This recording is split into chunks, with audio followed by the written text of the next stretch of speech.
Students, dear friends, and dear brothers and sisters, once again I welcome to all of you in Dr. H. Chandra online classes for education. मेरे प्रिय विद्यार्थियों, प्यारे भाई बहनों, प्यारे साथियों, प्यारे मित्रों, मैं आप सभी लोगों का एक बार फिर से doctor H Chandra online classes for education में स्वागत करता हूं। आप सभी लोगों का हार्दिक स्वागत है, हार्दिक अभिनंदन है। प्रिय विद्यार्थियों, दीनदयाल उपाध्याय गोरखपुर विश्वविद्यालय गोरखपुर से जो भी विद्यार्थी ग्रेजुएशन कर रहे हैं, under graduate courses BA, BSc, BCom, BCA आदि कोर्सेज में है, उनके लिए स्किल एनहेंसमेंट कोर्सेज के तहत एक पेपर है ACT कॉमर्स का, जिसका नाम है इनकम टैक्स एंड GST। वो पेपर, उस पेपर का एग्जाम होता है सत्र 2024-25 में। जो भी विद्यार्थी सेकंड सेमेस्टर में थे उनके लिए इस पेपर का जो एग्जाम हुआ था वह 2 जून 2025 को संपन्न हुआ था। पिछले क्लास में, पिछले वीडियो हम लोग देख रहे थे कि 2 जून 2025 को जो क्वेश्चन पेपर आया था, उस क्वेश्चन पेपर में जो प्रश्न आए थे उनके क्या आंसर्स होंगे। तो उसी सीरीज में, उसी श्रृंखला में आज की इस क्लास में, इस वीडियो में हम लोग देखेंगे कि क्वेश्चन पेपर में जो 50 प्रश्न थे उसमें से question number 26 to question number 50 के क्या आंसर्स होंगे। सभी प्रश्नों को हम लोग बारी बारी से डिस्कस करेंगे।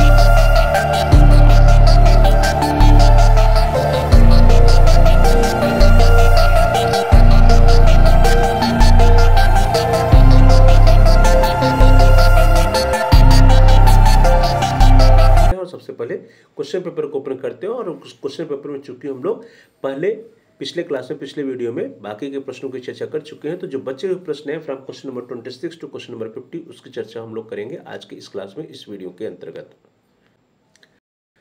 डियर स्टूडेंट्स, देखिए आपकी स्क्रीन पर क्वेश्चन नंबर 26 आ गया है। Question number 26 is advance tax is not applicable for the specified senior citizen. The given statement is true, false, misleading और हाइपोथेटिकल। निर्दिष्ट वरिष्ठ नागरिक के लिए अग्रिम कर लागू नहीं है। दिया गया कथन सत्य है, गलत है, भ्रामक है या काल्पनिक है। तो dear students, advance tax is not applicable for specified senior citizen. This statement is absolutely true. So A option जो है वो आपका सही उत्तर है।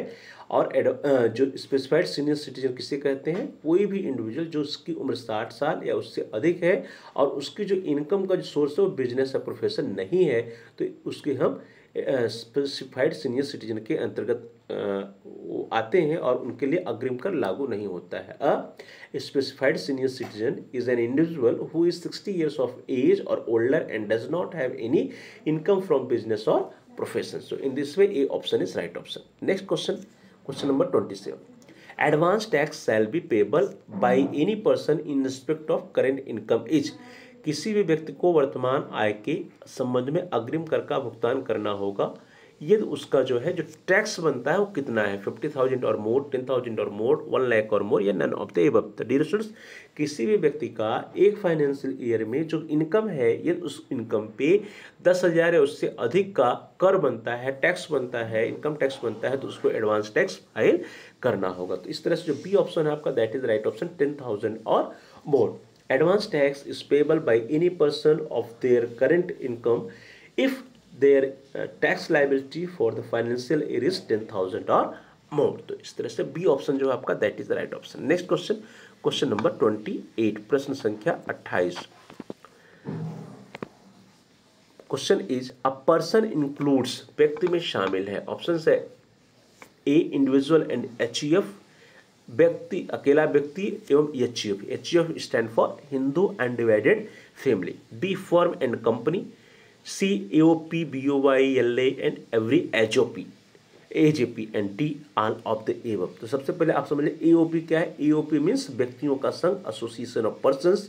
BOY means bodies of individuals, व्यक्तियों का निकाय। C LA means local authorities, that is स्थानीय प्राधिकरण। And AJP means artificial juridical person या कृत्रिम न्यायिक व्यक्ति। एंड डी है all of the above. Dear students, जो अ पर्सन या व्यक्ति की बात करते हैं, एक पर्सन या व्यक्ति में इनकम टैक्स के मामले में ये सभी सम्मिलित होते हैं। अकेला व्यक्ति, HUF, firm, company, AOP, BOY, LA या सभी AJP, ये सभी सम्मिलित होते हैं। तो इस तरह जो आपका डी ऑप्शन है, ऑल ऑफ द एबव या उपरोक्त सभी, that is the right option. Next question, question number 29, प्रश्न संख्या 29। प्रश्न है body of individual consist of, BOY, अभी जिसकी हम लोग चर्चा कर रहे थे, BOY या बॉडी ऑफ इंडिविजुअल, उसमें कौन कौन से व्यक्ति शामिल होते हैं? व्यक्तियों के समूह में निम्नलिखित शामिल है। ऑप्शंस, व्यक्ति केवल, कंपनी कोई भी व्यक्ति, ए के अलावा, एंड टी किसी भी प्रकार के व्यक्ति, individual only, company any person other than a, या एनी काइंड ऑफ पर्सन। तो body of individual consist of individuals only, व्यक्तियों के समूह में व्यक्ति केवल ही सम्मिलित होते हैं। सो ए ऑप्शन जो है that is the right option. BOI जो होता है body of individuals, that is consists of individuals only. Next question, question number 30, association of persons consists of, व्यक्तियों का संघ निम्नलिखित में से मिलकर बनता है। AOI, association of person that is EOP, व्यक्तियों का संघ EOP कंसिस्ट्स ऑफ, ऑप्शन है individuals only, company, any person other than a, और एनी काइंड ऑफ पर्सन, व्यक्ति केवल, कंपनी कोई भी व्यक्ति, ए के अलावा या किसी भी प्रकार का व्यक्ति। तो association of persons EOP consists of any kind of person. So D option जो है किसी भी प्रकार का व्यक्ति, that is the right option. EOP is a group of persons who join together for a common purpose. The term person in their context is broad and can include individuals, firms, companies and other artificial juridical person. तो इस तरह से इसके अंतर्गत जो है EOP के अंतर्गत सभी आ सकते हैं। सो डी ऑप्शन जो है that is the right option. Question number 31, the term person includes, व्यक्ति शब्द में निम्नलिखित शामिल है। ऑप्शन है registered form, unregistered form, both A and B and D, none of A and B। तो जो व्यक्ति शब्द है इसमें पंजीकृत फॉर्म, अपंजीकृत सभी सम्मिलित है। तो यहाँ पे जो सी ऑप्शन आपका both A and B, that is the right option. The term person includes registered form as well as unregistered form. Question number 32, as per section 27 assessee means a person, धारा 2(7) के अनुसार करदाता से तात्पर्य ऐसे व्यक्ति से है। A, by whom any tax और other sum of money is payable, जिसके द्वारा कोई कर या अन्य धनराशि देय हो।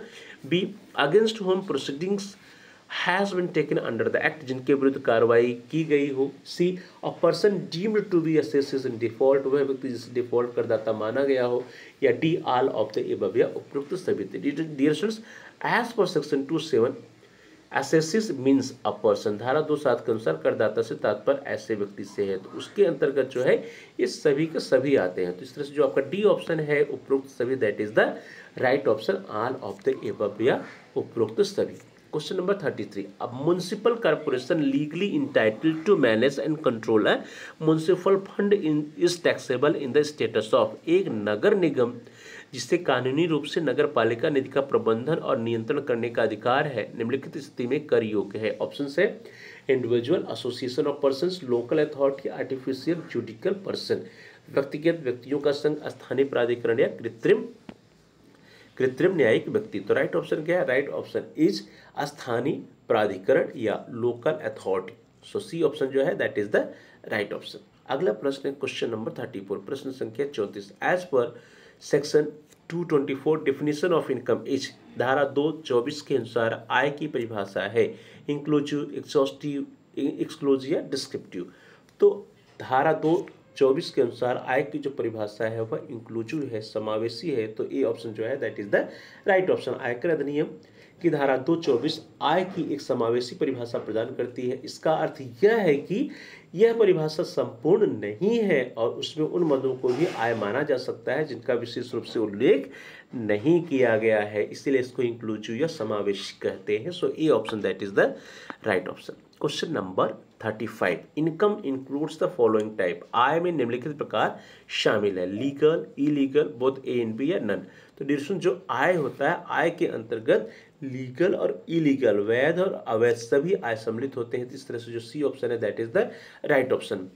For the purpose of taxation both legal for the purpose of taxation includes both legal income, that's like salary income from salary, business profits or capital gains, as well as illegal income like from income from smuggling or illegal gambling. So in this way the C option, that is A and B, right option, legal as well as illegal जो sources है उससे जो income होती है वो सभी जो है टैक्स के दायरे में आते हैं। So income includes the following types in which legal and illegal both includes, आय में जो शामिल होता है वो वैध और अवैध दोनों प्रकार के आय शामिल होते हैं टैक्स के मामले में, इनकम टैक्स से आयकर के मामले में। नेक्स्ट क्वेश्चन है, अगला प्रश्न है प्रश्न संख्या 36, question number 36। Question is clubbing of income means, आय को क्लब करने का अर्थ है।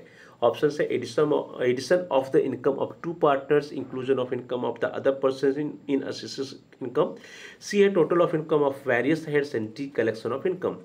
दो साझेदारों की आय का योग, अन्य व्यक्ति की आय को करदाता की शामिल करना, सी है विभिन्न शीर्षकों की आय का योग, एंड डी है आय का संग्रह। तो आय को क्लब करने का जो यहाँ पे अर्थ है वो होता है अन्य व्यक्ति की आय को करदाता की आय में शामिल करना, inclusion of income of other persons in assessee's income. ऐसा क्यों किया जाता है? ऐसा परिवार के सदस्यों को संपत्ति या आय हस्तांतरित करके कर चोरी रोकने के लिए किया जाता है। अगर कोई व्यक्ति जो है परिवार के सदस्यों को अपना आय जो है हस्तांतरित कर दे और कर की चोरी करना चाहे तो उससे जो है उसे रोकने के लिए आय को क्लब करने का प्राविधान है। तो इसके अंतर्गत अन्य व्यक्ति की आय को करदाता की आय में शामिल कर दिया जाता है। अगला प्रश्न संख्या 37, question number 37। The term previous year means गत वर्ष का अर्थ है financial year, accounting year, calendar year या financial year just before assessment year. तो जो यहाँ पे प्रीवियस ईयर या गत वर्ष शब्द है उसका अर्थ होता है कर निर्धारण वर्ष से ठीक पहले का वित्तीय वर्ष, financial year just before assessment year. So D option जो है वो आपका सही उत्तर है। आगे बढ़िए, अगला प्रश्न आपकी स्क्रीन पर आ रहा है, क्वेश्चन नंबर 38, प्रश्न संख्या 38। Question is an ordinary resident is who follows. एक साधारण निवासी वह है जो अनुसरण करता है। ऑप्शन है A both basic and additional conditions, बुनियादी तथा अतिरिक्त दोनों शर्तों को, बी ओनली बेसिक कंडीशंस केवल बुनियादी शर्तों को, सी केवल अतिरिक्त शर्तों को, या डी इनमें से कोई नहीं। Only basic conditions, only additional conditions है नन ऑफ दिस। तो D an ordinary resident is who follows both basic and additional conditions. एक साधारण निवासी वह है जो बुनियादी तथा अतिरिक्त दोनों शर्तों का अनुसरण करता है। So A option is right option. Next question, question number 39। If a person is resident in any previous years then in the next previous year. यदि कोई व्यक्ति किसी गत वर्ष में निवासी है तो अगले गत वर्ष में हो सकता है। Option A not ordinary resident साधारण निवासी नहीं, बी नॉन रेजिडेंट अनिवासी, सी रेजिडेंट या निवासी, and D any one of the three तीनों में से कोई एक। तो इस तरह से जो आपका जो डी ऑप्शन है that is the right option. तीनों में से कोई एक हो सकता है। यदि कोई व्यक्ति किसी गत वर्ष में निवासी है तो अगले गत वर्ष में तीनों में से कोई भी एक हो सकता है। A person residential status that is resident not ordinary resident or not resident is determined for each previous year independently based on their physical presence in India during that year and preceding year। वो पिछले साल है उसके पहले जो है India में रहा है कि नहीं रहा है उसके आधार पर निर्धारित किया जाता है कि वो रेजिडेंट है नॉन रेजिडेंट है क्या है। उसका निर्धारण जो है उसकी फिजिकल जो है उपस्थिति के आधार पर होता है। Next question, question number 40। Which of the following is not a head of income as prescribed by the income tax act. आयकर अधिनियम द्वारा निर्धारित निम्नलिखित में से कौन आय का शीर्ष नहीं है। ऑप्शंस है income from salary, income from capital gains, income from foreign earnings या इनकम फ्रॉम हाउस प्रॉपर्टी। वेतन से आय, पूंजीगत लाभ से आय, विदेशी कमाई से आय या गृह संपत्ति से आय। कुल जो इनकम टैक्स के 5 हेड्स हैं, 5 हेड हैं। कौन कौन सा? फर्स्ट इनकम फ्रॉम सैलरी वेतन से आय, दूसरा इनकम फ्रॉम हाउस प्रॉपर्टी गृह संपत्ति से आय, तीसरा profits and gains of business और प्रोफेशंस, चौथा इनकम फ्रॉम कैपिटल गेन्स, पांचवा इनकम फ्रॉम अदर सोर्सेज। तो इसमें जो है जो सी ऑप्शन है इनकम फ्रॉम फॉरेन अर्निंग्स विदेशी कमाई से आय यह नहीं आता है। तो इस तरह से जो सी ऑप्शन आपका that is the right option. Next question है question number 41। GST is levied on supply of all goods and services except. GST सभी वस्तुओं और सेवाओं की आपूर्ति पर लगाया जाता है सिवाय alcoholic liquor and human consumption for human consumption मानव उपभोग के लिए मादक मदिरा, tobacco, health care services all of the तंबाकू, स्वास्थ्य देखभाल सेवाएं या उपरोक्त सभी। तो डिटेशन जीएसटी सभी वस्तुओं और सेवाओं की आपूर्ति पर लगाया जाता है सिवाय मानव उपभोग के लिए मादक मदिरा। GST is levied on supply of all goods and services except alcoholic liquor for human consumption. So यहाँ पे ए ऑप्शन जो है that is the right option. GST is levied on supply of all goods and services except alcoholic liquor for human consumption. Next question, question number 42। What does I stands for IGST foreign IGST. IGST में I का क्या अर्थ है? Option है international, internal, integrated, intra. If we see the full form of IGST, IGST stands for Integrated Goods and Services Tax. So in this way, the C option integrated is the right option. IGST का मतलब ही है Integrated Goods and Services Tax. तो इस तरह से C option integrated या एकीकृत वो सही उत्तर है। नेक्स्ट क्वेश्चन है IGST levy can be levied. IGST levy can be levied by centre, state, union territory both A and B. IGST शुल्क लगाया जा सकता है केंद्र द्वारा, राज्य द्वारा, संघ शासित क्षेत्र द्वारा या ए और बी दोनों के द्वारा। तो IGST जो है that is integrated goods and services tax, it can be levied by the centre, यह केंद्र के द्वारा लगाया जाता है। तो इस तरह से जो ए ऑप्शन है that is the right option. IGST is levied and collected by central government. Central government जो है, केंद्र सरकार जो है वही IGST को लगाती है और उसको कलेक्ट करती है। अगला प्रश्न, प्रश्न संख्या 44, question number 44, an agriculturist is not required to take registration if he supplies.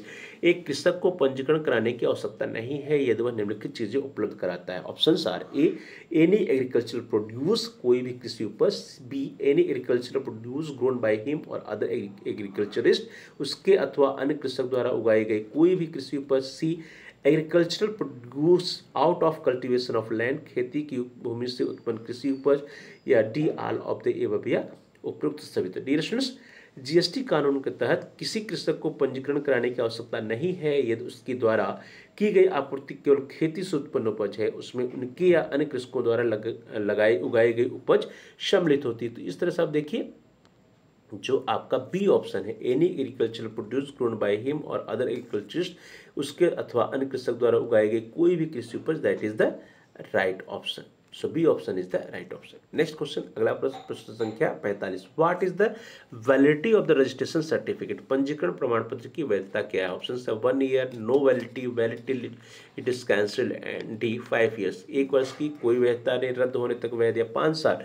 तो डियर स्टूडेंट्स, जो वैलिडिटी होती है रजिस्ट्रेशन सर्टिफिकेट, जो GST का जो रजिस्ट्रेशन सर्टिफिकेट होता है उसकी वैधता कितनी होती है। तो उसकी वैधता अनलिमिटेड होती है, वैलिडिटी इट इज कैंसिल्ड। सो यहाँ पे जो सी ऑप्शन है आपका that is the right option, रद्द होने तक वैध या validity it is cancelled. The GST registration certificate remains valid इंडेफिनिटली for regular tax payers unless cancelled और सरेंडर। यदि वो कैंसिल ना हो जाए, रद्द ना हो जाए, या फिर व्यक्ति के द्वारा सरेंडर न कर दिया जाए, तब तक वह वैध होती है।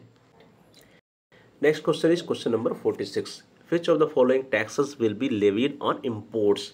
निम्नलिखित में से कौन सा कर आयात पर लगाया जाएगा। Options are CGST, SGST, IGST, CGST and SGST both. तो आयात पर या इंपोर्ट पर जो टैक्स लगता है, कर लगता है, वो लगता है integrated GST, that is C option.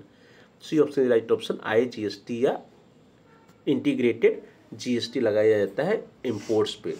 So C option is the right option, IGST। Next question है question number 47, who is the chairperson of GST council. GST परिषद के अध्यक्ष कौन है। ऑप्शन है finance secretary, state finance minister, union finance minister या prime minister. वित्त सचिव, राज्य के वित्त मंत्री, राज्य के वित्त मंत्री, केंद्रीय वित्त मंत्री या प्रधानमंत्री। तो dear students, chairperson of GST council is union finance minister, केंद्रीय वित्त मंत्री। So C option is the right option. Next question, question number 48, which of the following taxes levied on intra state supply. निम्नलिखित में से कौन सा कर अंतरराज्यीय आपूर्ति पर लगाया जाता है। ऑप्शन है CGST, SGST, UTGST, both A and B या IGST। तो डियर स्टूडेंट्स, जो अंतरराज्यीय आपूर्ति पर कर लगाया जाता है वो CGST, SGST, UTGST, ये सभी लग सकते हैं। जो इंट्रा स्टेट की यहाँ बात हो रही है, देखिए यहाँ पे इंट्रा स्टेट की बात हो रही है, ठीक है। तो इंट्रा स्टेट में जो लगता है, मीन्स स्टेट के अंदर जो लगता है वो CGST भी लगता है, SGST भी लगता है, UTGST भी लगता है। तो ये जो है ये सभी लगता है। तो इस तरह से आपका जो सी ऑप्शन है बोथ A एंड B, ये it is the right option. और जब इंटर स्टेट की बात आती है तो वहाँ पे IGST लगता है। तो ये स्पष्ट हो जाइए, इंट्रा GST में CGST, SGST, UTGST ये सब लग सकते हैं। CGST means state GST, states goods and services tax, CGST means central goods and services tax, and UTGST means union territory goods and services tax. तो ये सभी लगते हैं कब, जब इंट्रा स्टेट मीन्स स्टेट के अंदर सप्लाई होती है, और जब स्टेट के बाहर दो राज्यों के बीच होता है तब integrated goods and services tax या IGST लगता है, जिसको सेंट्रल गवर्नमेंट वसूलती है। तो इस तरह से आपका जो सी ऑप्शन है that is the right option. अगला प्रश्न, प्रश्न संख्या 49, question number 49, what below would be includes in the description of goods under the CGST act 2017। CGST अधिनियम 2017 के अंतर्गत वस्तुओं के विवरण में क्या शामिल किया जाएगा या शामिल किया गया है। ऑप्शन है money, actionable claim, securities, all of the above, मुद्रा, कार्यवाही योग्य दावे, प्रतिभुक्त या उपरोक्त सभी। तो जो यहाँ पे ऑल ऑफ द एबव या उपरोक्त सभी है, that is the right option. Next question, question number 50, the proper officer may cancel suo motu the registration where a person paying tax has not furnished returns for. उचित अधिकारी स्व प्रेरणा से पंजीकरण रद्द कर सकता है जहां कर का भुगतान करने वाले व्यक्ति ने रिटर्न प्रस्तुत नहीं किया है। 3 लगातार कर अवधि तक, 4 लगातार कर अवधि तक, 2 लगातार कर अवधि तक या 5 लगातार कर अवधि तक, 3 consecutive tax periods, 4 consecutive tax periods, 2 consecutive tax periods या 5 कंसेक्यूटिव टैक्स पीरियड। तो right option is 3 consecutive tax period. अगर 3 लगातार कर अवधि तक जो है वो रिटर्न फाइल नहीं करता है, प्रस्तुत नहीं करता है, तो उचित अधिकारी स्व प्रेरणा से पंजीकरण रद्द कर सकता है। तो ए ऑप्शन जो है आपका, that is the right option. इस तरह से डियर स्टूडेंट्स, हम लोगों ने 2 जून 2025 को SC2 commerce, income tax and GST का जो क्वेश्चन पेपर आया था, इसके लिए एनहेंसमेंट कोर्सेज के तहत विद्यार्थियों के लिए उस क्वेश्चन पेपर को पूरी तरह से सॉल्व किया। सभी प्रश्नों को बारी बारी से देखा, सभी प्रश्नों पर हम लोगों ने डिस्कशन किया और उसके आंसर्स को देखा। ये सभी प्रश्न आने वाले एग्जाम में, जो भी विद्यार्थी आने वाले समय में इस पेपर का एग्जाम देंगे, उनके क्वेश्चन पेपर में प्रश्न रिपीट हो सकते हैं, आ सकते हैं, इसलिए सभी प्रश्नों की तैयारी आप बहुत ही अच्छे ढंग से कर लीजिएगा। आप सभी लोगों का बहुत बहुत धन्यवाद। Thanks for watching, thanks to all of you. Please like, share and comment on the video. आप इस वीडियो को लाइक करिए, इस वीडियो को अपने दोस्तों के साथ, फ्रेंड्स के साथ शेयर कीजिए, जिससे कि वे भी अपनी तैयारी बेहतर कर सकें। साथ साथ आप इस वीडियो पे कमेंट्स भी कर सकते हैं। और ये अभी तक आपने चैनल को सब्सक्राइब नहीं किया है तो कृपया चैनल को सब्सक्राइब कर लीजिए, और जहां पर सब्सक्राइब लिखा है उसके बगल में एक बेल का आइकन, उस बेल के आइकन को प्रेस कीजिए, दबाइए। उसको दबाने पर कुछ ऑप्शंस आते हैं, उसमें से आप ऑल के ऑप्शन को सेलेक्ट कर लीजिए। उसमें से ऑल के ऑप्शन को यदि आप सेलेक्ट कर लेंगे तो भविष्य में जो भी नए वीडियोज आएंगे आपके कोर्स से रिलेटेड, उसकी सूचना, उसकी इन्फॉर्मेशन, नोटिफिकेशन आपको समय से मिल जाएगा और आपका कोई भी वीडियो मिस नहीं होगा। तो dear students, please like, share and comment on the video, also subscribe the channel and press the bell icon. आप सभी लोगों का बहुत बहुत धन्यवाद। Thanks for watching, thanks to all of you.